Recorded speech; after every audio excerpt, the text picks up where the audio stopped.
We need to look at our calendar, making sure that our marriage takes top priority when it comes to our time. A strong marriage rarely has two strong people at the same time. It's usually husband and wife kind of taking turns being strong for each other.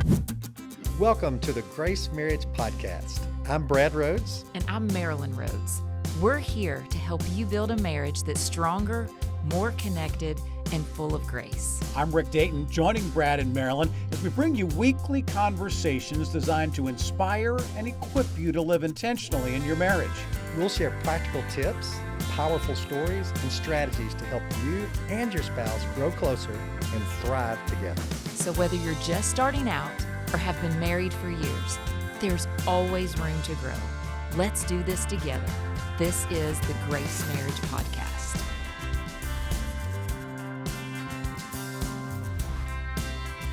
Welcome to the Grace Marriage Podcast.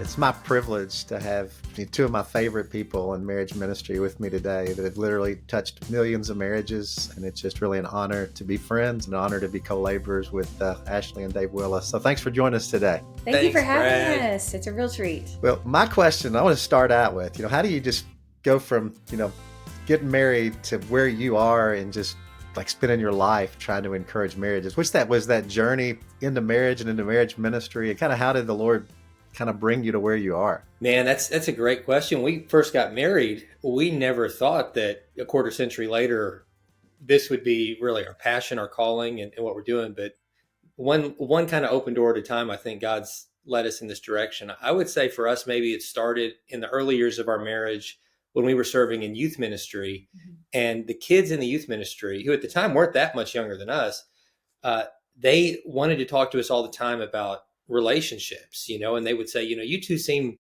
happy together and really seem to like each other. And a lot of them were coming from homes where they weren't seeing that type of marriage modeled.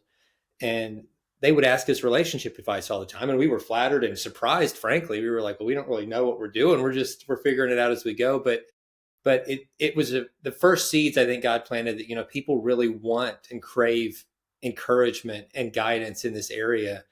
And it kind of raised the bar for us to figure it out faster on our own. Like, all right, Lord, what is this supposed to look like? And how can we have a strong marriage ourselves and then eventually help others? And as years went by and we started doing more ministry within the church and seeing marriage struggles within our church, within our friend groups, within our families even, that burden continued to grow to say, man, I wish we could do more.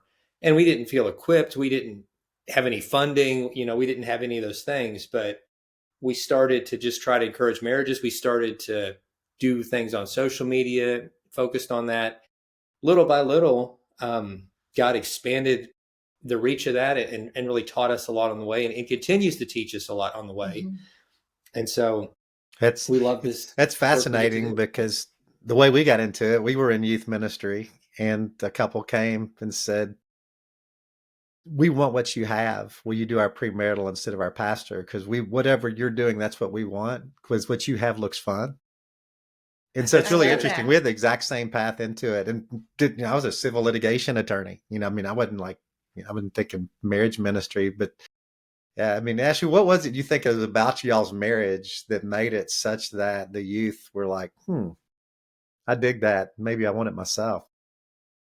I don't know. I feel like, number one, we like to have fun. That is something we always like to have fun. And granted, we were in youth ministry, so clearly we like to have fun. But I do think too, though, Dave and I have always really tried to be really honest and vulnerable, not only with each other, but, at an age appropriate level with the youth. And so we didn't want to act like we had this unattainable perfect marriage or something, or perfect relationship. And so we would be honest about these things. And I think that for most people, they're drawn to honesty. They're drawn to authenticity. And so we always have tried to live that way. Yeah. And as life goes on, it just gets more and more complex. So it seems like most marriages settle in this norm they can tolerate. So either do they settle into a norm they can tolerate and they just ride that boring deal out, or one of them decides, I deserve better than this, and then makes the decision to leave it. How do you keep marriage alive and fun, and when there's just so much? There's responsibility, difficult news, difficult stuff. How do you help couples keep it so that actually God gets glory through it and people see it and they're drawn to Jesus. They're not just thinking another marriage. Yeah. No, we always say the best marriages are between best friends. And so I think that we focus on the friendship aspect of our marriage. And I think that when we do that as married couples, and we just remember, because I think we lose sight of that, right? It's like we're husband and wife, and then maybe we become parents, and so we're mom and dad, and then we're the whatever jobs, like we take on these different identities, but we forget that at the heart of our marriage, we're friends, you know? Yeah. And when we remember that, we treat each other differently. And I know one of the best pieces of advice we got in the early years of our marriage it was actually from Dave's parents. And they said, you know what? Never stop dating each other. And that's something I saw even in Dave's parents is they always found ways to connect and date each other, even all these years later. I mean, they've been married going on almost 50 years. And they still date each other. They still will find ways to connect. And I think in realizing it doesn't have to look the same in every season. And that's something that we've really tried to do. And we encourage other couples to do. And if it's a day date, if it's maybe it's weekly, maybe it's monthly, whatever it is, but just making sure you always come back together and build that friendship and that connection. It goes a long way. Yeah, we've been on a date once a week for 28 years, and somebody gave us that same advice. We just put a stake in the ground and said it just doesn't seem like that crazy for husband and wife to actually spend time together once a week. I mean, the fact that that's such a novel Right. concept that people look at you like you're asking, for their firstborn. I mean, it's like you. I mean, I was talking to a couple recently. They spend 15 hours a week on kids' dance, and then ask them to spend one together. Maybe there's a reason you're here talking to me, but I guess That's the That's exactly right. the challenge, though, and I'd love y'all's thoughts on it, is like when you're married, you really get a front row seat to like how flawed your spouse is. I mean, like the only person in the world that knows that I'm short and I can be grouchy and I can get a sarcastic wit, and when I get not doing well, my wit is heighten the humor, but it also becomes pretty harmful. And Marilyn's the only one that knows that. And, she is my best friend, but how does a couple make it that somebody the best, all their faults, but somehow you still maintain best friendships and that it doesn't get in the way? That's a great question. I think it is when you see your spouse is down or is kind of spiraling downward in that place, instead of trying to make them feel worse about that, instead of like piling it on or really poking the bear, instigating, to try to really encourage them out of that. I mean, Ashley did that for me this morning. Like I was in a terrible mood this morning, just with, just over dumb stuff really. And she could have so easily just, I don't know, made me feel even worse because I was kind of pouty and frustrated and all that. But instead she was so tender, and she's dealing with like more than I am. She's got more reason than I do to be in a bad mood, but she, instead of saying that, which she would have been right to say, she chose to really be an encourager and to get me laughing, to send me funny memes, to like. That's always a good way. Yeah, I mean, yeah. And it's just a reminder that like we can still laugh together, even at the heart of it. Yeah, there are real issues we have to talk about when those come up, but we don't just pretend the issues aren't there. Sure, but there has to be a fun and a playfulness, even, and a comfort level with each other where you can go to that place pretty quickly, even in the stressful times of life, because we're going to get through this together. So like, let's not lose our sense of humor. Let's not lose our sense of joy, our sense of friendship, and let's encourage each other through this. And then like, just have grace for each other when you're down. Ashley's wisely said, a strong marriage rarely has two strong people at the same time. It's usually husband and wife kind of taking turns being strong for each other. And sometimes it's that. It's like, when you're in a bad mood too, but you got to think, oh, wait, it's my turn to be the encourager, And if you keep serving each other in that way, I really feel like a couple can get through anything. Yeah, I think of that passage, "Pity the man that falls and there's nobody to help him up." And, we always talk about it. Like, it's like, hey, your job's to help each other up. And like, I'll be grouchy when we get along, and then Marilyn will pursue me physically. I'm like, "What are you doing?" She goes, "Just shut up." Yeah. It's like she goes, "I love you and I love our marriage," and I just like, this. It seems to help you, so here, but she has such a rescuer mentality. It's like when I'm heavy and I'm down, she doesn't just complain about me being heavy and down. It's like, hey, my job is to bring my boy up, And I mean, Mhm. that's such a gift. Ashley's so that way too. She's such an encourager, and I'm so thankful for that. I try to be, but I think Oh, she you she are. does.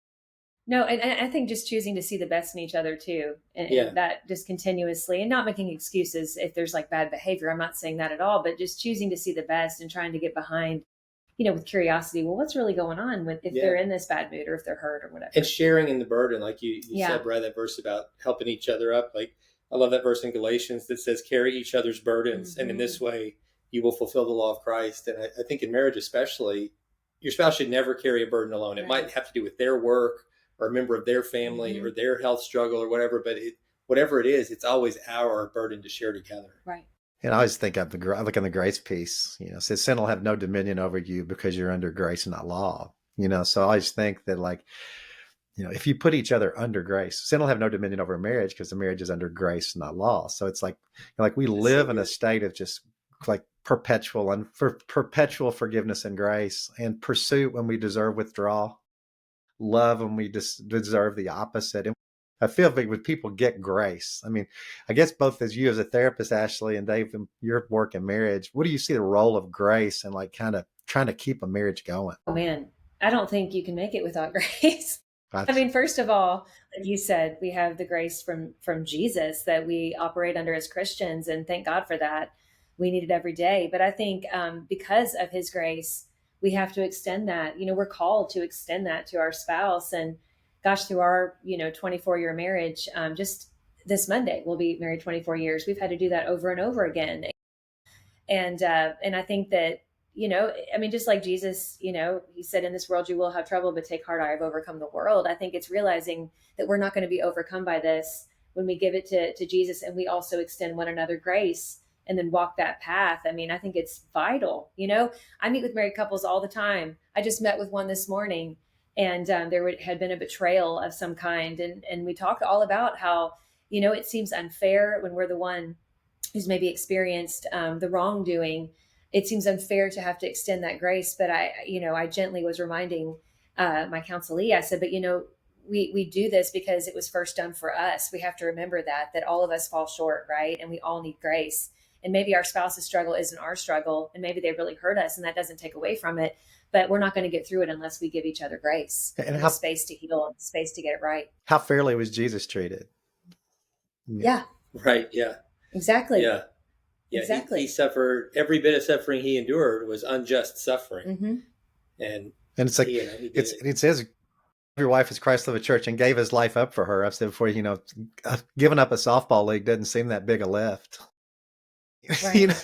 It's like, so I do think it's sometimes we miss kind of the perspective. I guess the question I would ask you guys, you're very busy. You get a lot of requests. And thank you guys for taking the time for us. But I mean, how That's do an you honor. find time for one another? I mean, you've got kids, in different stages of life. I mean, I know it's maybe a little helpful because what y'all do is marriage, so you do a lot together. But couples, he works and she works, and they've got 3 or 4 kids, and they've got parents that are sick, and they've got this. I mean, how in the world do you find provision and time to have a God glorifying magnetic marriage? Well, I mean, I think in those busy seasons, especially, you have to be so intentional Hmm. about your calendar, and you can't fall into the excuse of just saying, well, we're just in a busy season right now, and so this might not be a healthy pace, but eventually we're going to get to the end of this season. But what happens is a busy season just turns into a busy life very quickly, and before you know it, you're just justifying living at this breakneck speed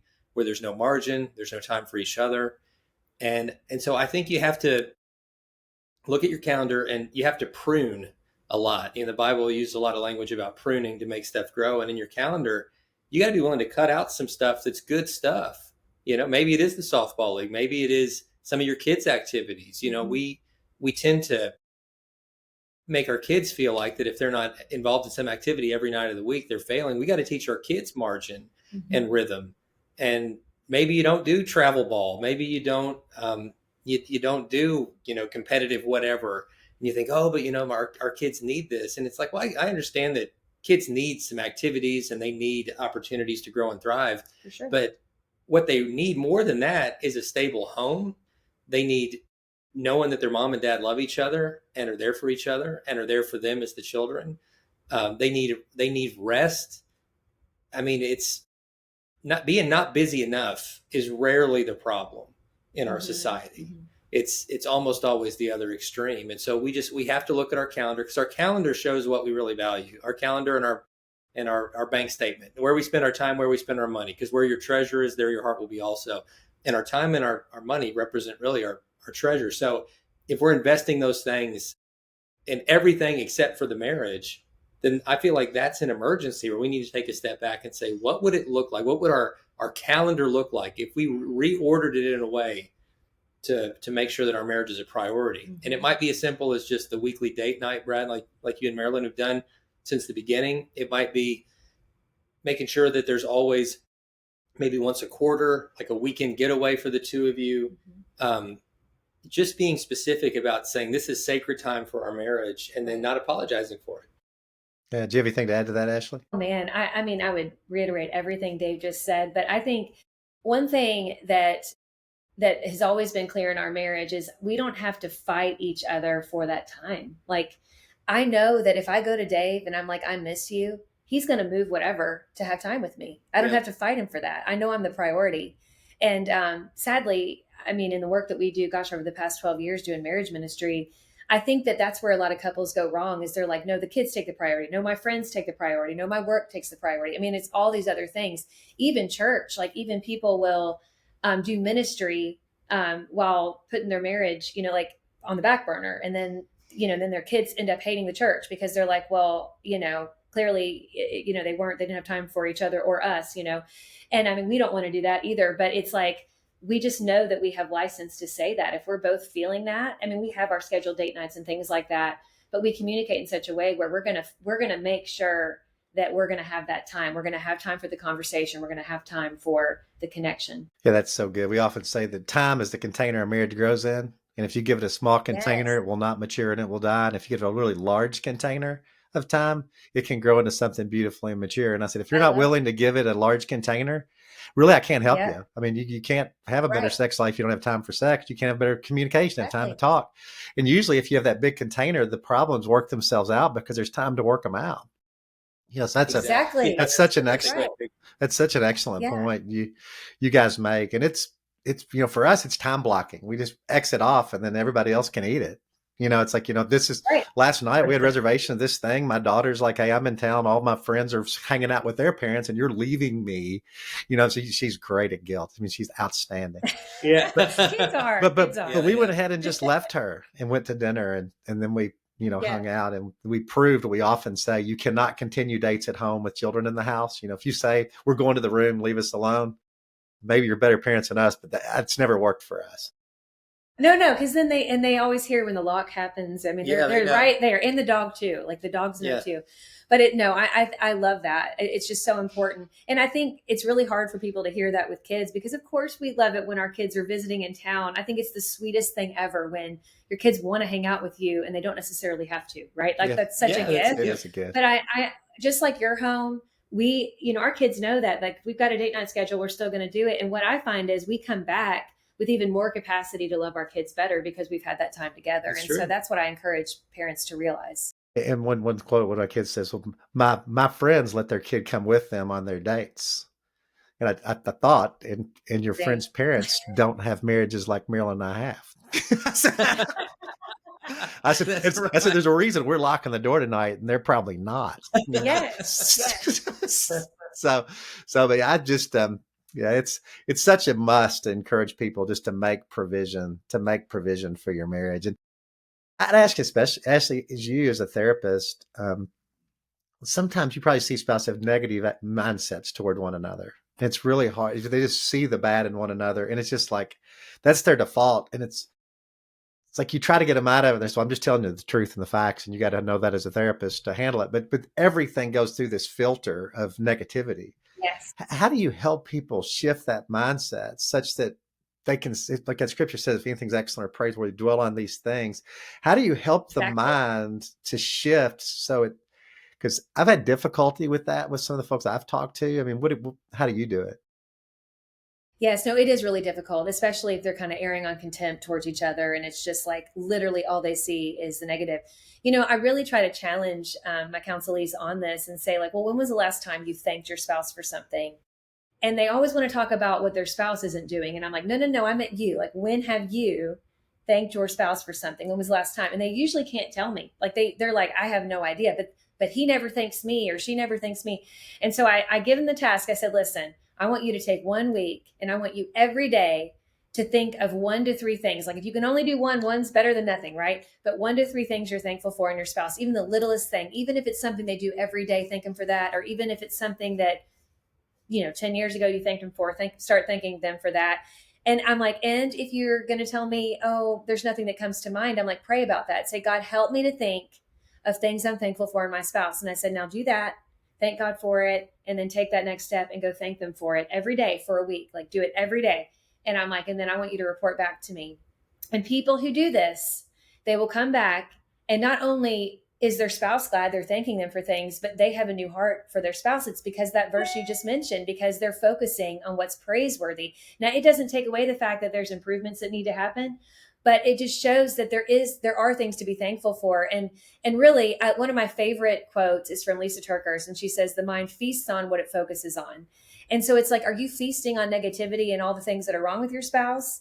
Or are you feasting on the things that you're thankful for? Because when we tend to focus on the positive, we're going to treat them a whole lot better. And then that's going to make them want to rise to that occasion and do more things that are praiseworthy and be that person you see them being, right? That you're thankful for.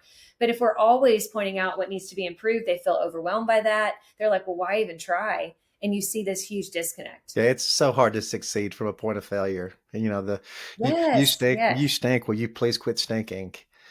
I mean, Right. it's just, Right. that's tough. It's tough. I mean, that's, a lot of people in their walk with the Lord that don't really fully get grace. It's just, they feel like they're falling short as a believer and they're always somehow trying to get there. And it's exhausting and you never arrive and you never know what light yoke, easy burden, rested soul means. And the same principles carry over into marriage. It feels heavy. It feels like work. It feels like a job. And people say marriage is hard work.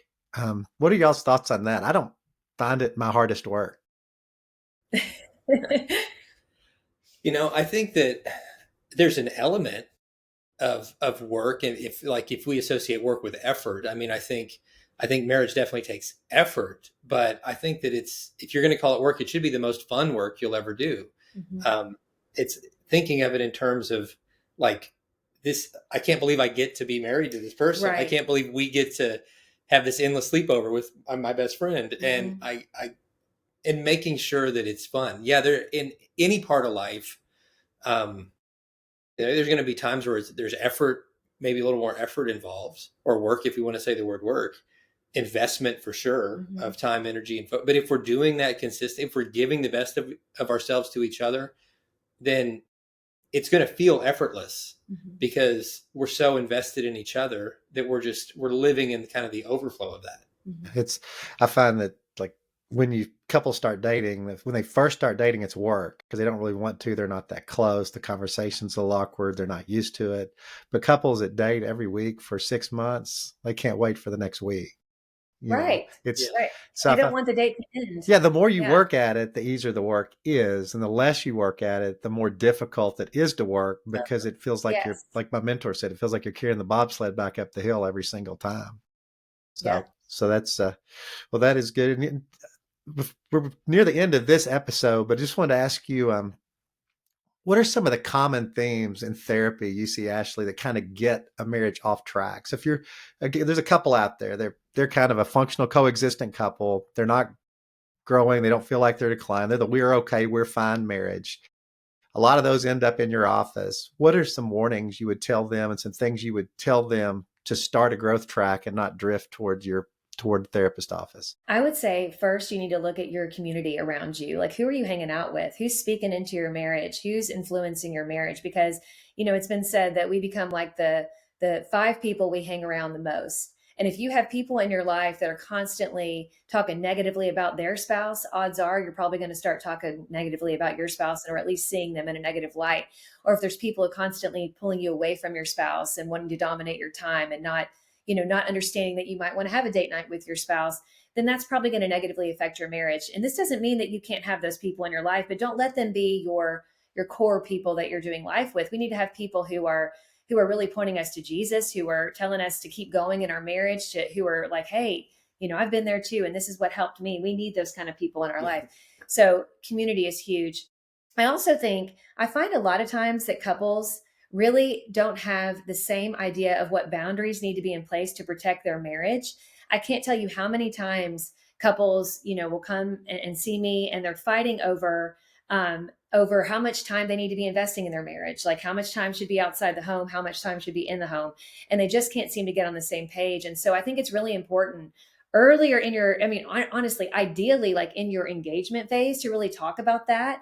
Now, of course, there's going to be things that I guess shift over time in your marriage because new things come up. But I think that it's important to talk about what's appropriate and inappropriate when it comes to your marriage. Is it appropriate to allow friends to speak negatively about your spouse? Probably not. But, like for some people, they're like, no, that's my best friend. He can say whatever he wants. It shouldn't matter. And then he doesn't understand why his wife doesn't want to be around this friend. So it's just these values that we need to make sure are heard, that I think a lot of couples don't talk about. And then we need to put those boundaries in place, to protect the marriage. This comes in play with in-laws and parents. How much can they speak into it?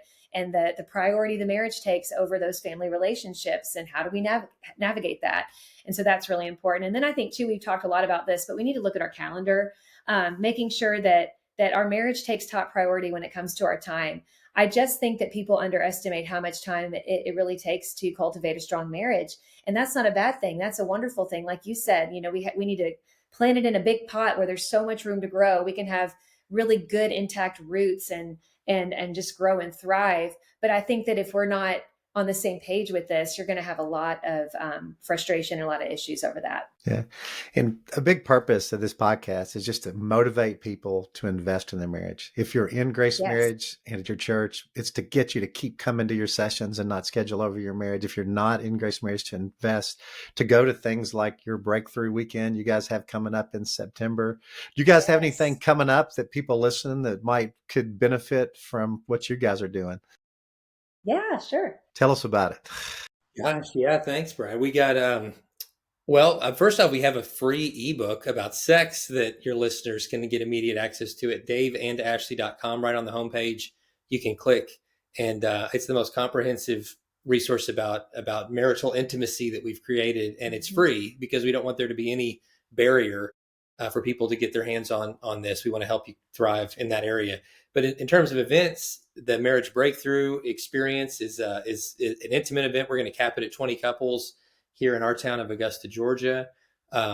We've got a marriage cruise happening next April. Well, and that Marriage Breakthrough event is September 19th and 20th. And then the cruise. Yeah, that'll be all the way almost a year from now, but you can plan ahead. It's April 6th through 10th. Mm-hmm. And then a lot of events, in between. So daveandashley.com/events. We'd love to see you at one of our live events and meet you in person. That's our favorite part. It is. Of really, yeah. I think what we do is just getting to meet you guys and hear your stories, and that really keeps us motivated. Well, and tell them about your podcast too, so people can tune into what you guys are doing consistently. Well, sure. Well, for like 6 years, we were the host of the Naked Marriage podcast, so we have a huge log of, I think there's like 600 episodes or something like that. They can go back and listen about anything and everything marriage. And then we have a new podcast called Marriage on the Line, which is a call-in podcast.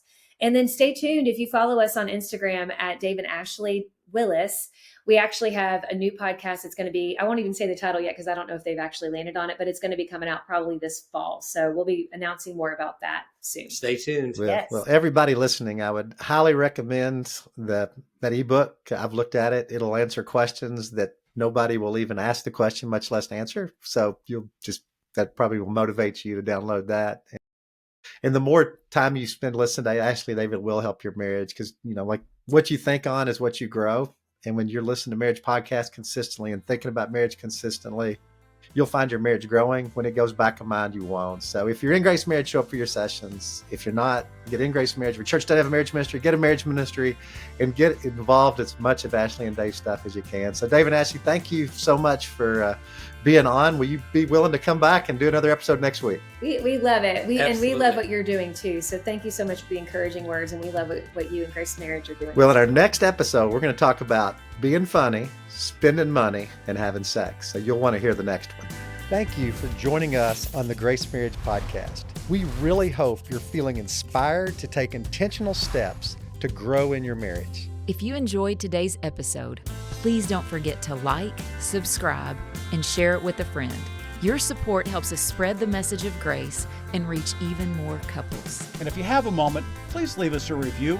Your feedback means a lot to us and helps others discover the podcast. To learn more about how you can grow in your marriage, visit us at gracemarriage.com. Keep building stronger, grace-filled marriages. We'll see you next week on the Grace Marriage Podcast. Until then, keep growing in grace.